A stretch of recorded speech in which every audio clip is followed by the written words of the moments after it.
Now on the BBC World Service, our history programme Witness, with me, Alex Last. And today we go back 50 years to April 1966, when Jamaica was brought to a standstill by the arrival of the Ethiopian Emperor Haile Selassie.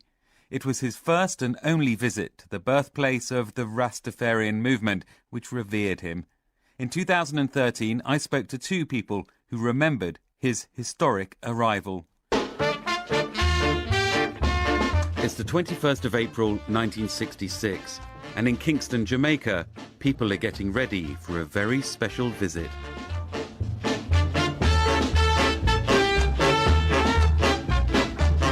From all different angles all over Jamaica and all the way to the airport, the streets are lined with people and carked with people coming in by train, bus, motor car, truck, bicycle, and thousands, hundreds of thousands maybe, walking.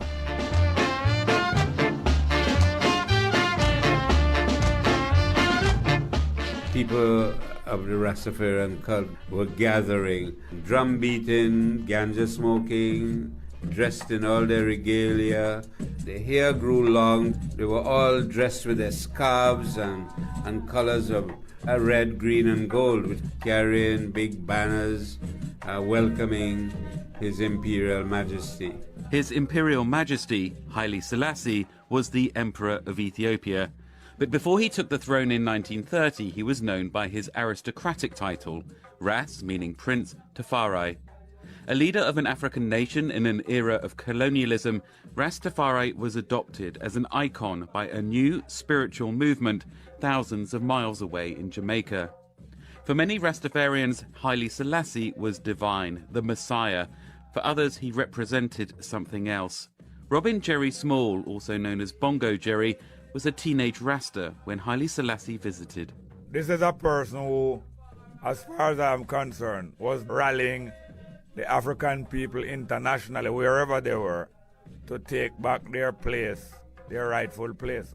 When others want to create up their own doctrine and dogma, that Haile Selassie is the creator of heaven and earth. This is not the teaching of Haile Selassie himself. But in 1960s Jamaica, the Rasta movement was looked on with suspicion by the authorities.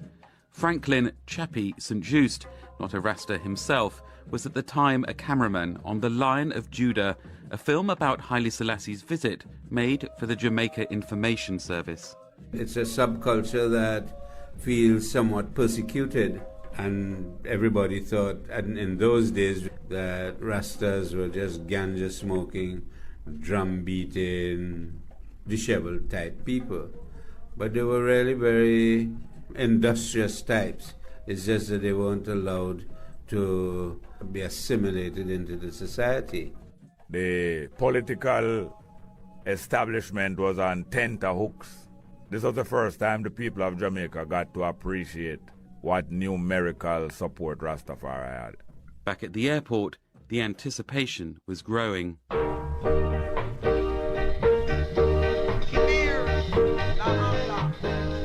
About 250,000 people ended up at the airport itself.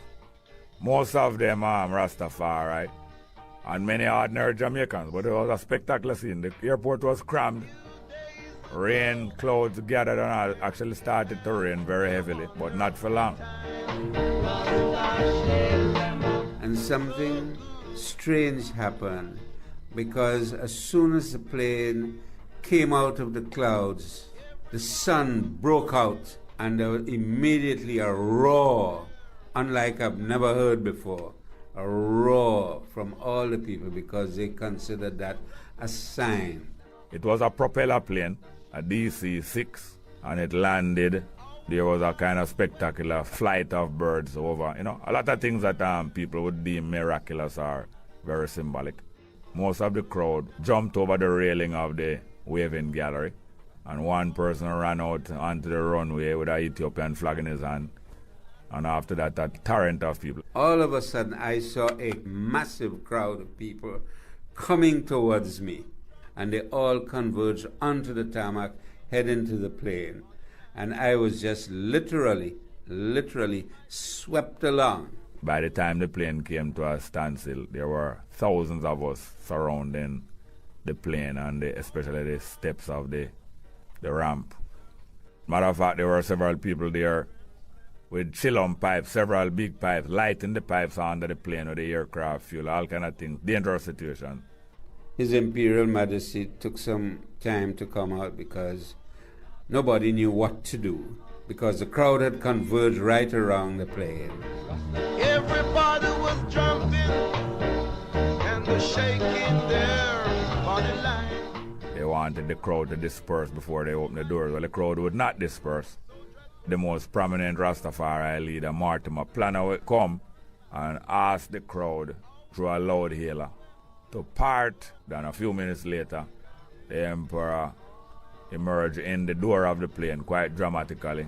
All Babylon trembled to look at our father's face.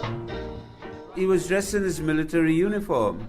To me, at the bottom of the stairway to the aircraft, he looked rather timid, of small stature, not with that commanding presence, that you would expect.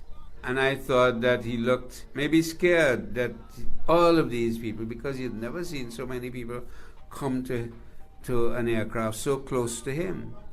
It was claimed by Babylon that he was afraid of the people, but he was overcome by emotion and tears were streaming down his face for several minutes, being struck by the enthusiasm and devotion of these people, which he had heard of a long time, but he's coming to witness it for the first time. Were you overcome with emotion? Not to tears. How did you feel, though? Well, it's great enthusiasm and relief that he is here to smash the propaganda that had been spread, that he had no desire to be associated with his supporters in Jamaica. I knew it was not so, but I was a relief that at last it was being diffused by his presence and by his emotion. Our father wept just to see where. Once out of the airport, the 3-day state visit went ahead with the usual official functions and receptions, though watched throughout by huge crowds. And when it was over, for some, its impact could still be felt and heard, not least in Jamaican music. Now, each year, Rastafari celebrate the day when Haile Selassie arrived in Jamaica. Take your troubles to Selassie. What was your reaction to all of this? I looked at him as a somewhat ordinary person. He did not have any sort of aura surrounding him or anything like that. What really happened was the reaction to his visit that was so, well, to use a word, exciting. It made Rastafari teachings and association far more attractive to the Jamaican people who were very dissatisfied with the status quo. And eventually it became the heart of the youth movement. I was greatly gratified by his visit, by the acknowledgement of Haile Selassie, of the propriety of the Rastafari sentiment. Robin Jerry Small went on to be a poet, historian and talk show host. Franklin St. Just became a cinematographer, the cult Jimmy Cliff film The Harder They Come among his credits. Both still live in Kingston, Jamaica. You've been listening to Witness with me, Alex Last. For more of our history programmes, just search for BBC Witness.